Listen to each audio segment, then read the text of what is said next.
Hello ជំរាបសួរបងប្អូនទាំងអស់គ្នាចាថ្ងៃនេះខ្ញុំមកធ្វើវីដេអូបង្ហាញបងប្អូនចាថាមើលនេះខ្ញុំទទួលបានអ្វីដែរចាតែន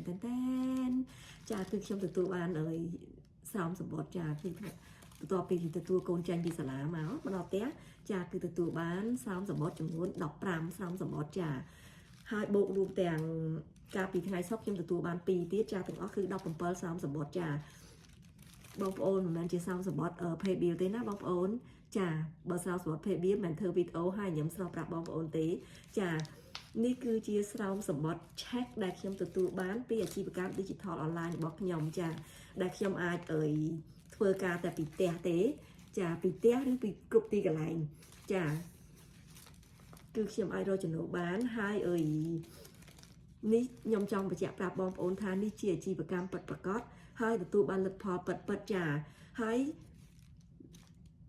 វាជាអាជីវកម្មស្របច្បាប់ដែលថាជារៀងរាល់ឆ្នាំគឺយើងត្រូវបង់ពន្ធទៅជូនរដ្ឋទៅតាមប្រទេសនីមួយៗដែលយើងរស់នៅហើយក្រុមហ៊ុនរបស់ពួកយើងនឹងគឺឈរជើងនៅលើទីផ្សារហ្នឹងជិត52ឆ្នាំហើយមាន26ប្រទេសជុំវិញពិភពលោកនឹងមាន43សាខាចាបើបងប្អូនចាប់អារម្មណ៍ចង់រកចំណូលបន្ថែមពីផ្ទះឬពីលើការងារពេញម៉ោងបងប្អូនអាចឆែកមើលអាជីវកម្មនេះបានហើយអាជីវកម្មនេះគឺមិនទាមទារបទពិសោធន៍ឡើយបងប្អូនមិនចាំបាច់ថាមានបទពិសោធន៍ផ្នែកធ្វើអាជីវកម្មពីមុនទេ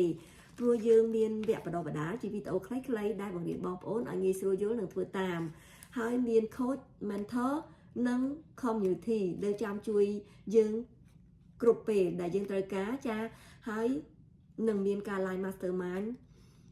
ជារៀងរាល់សប្តាហ៍ទៀតចាបើបងប្អូនចង់ដឹងថាអាជីវកម្មនឹងគេធ្វើបែបណាវាអាច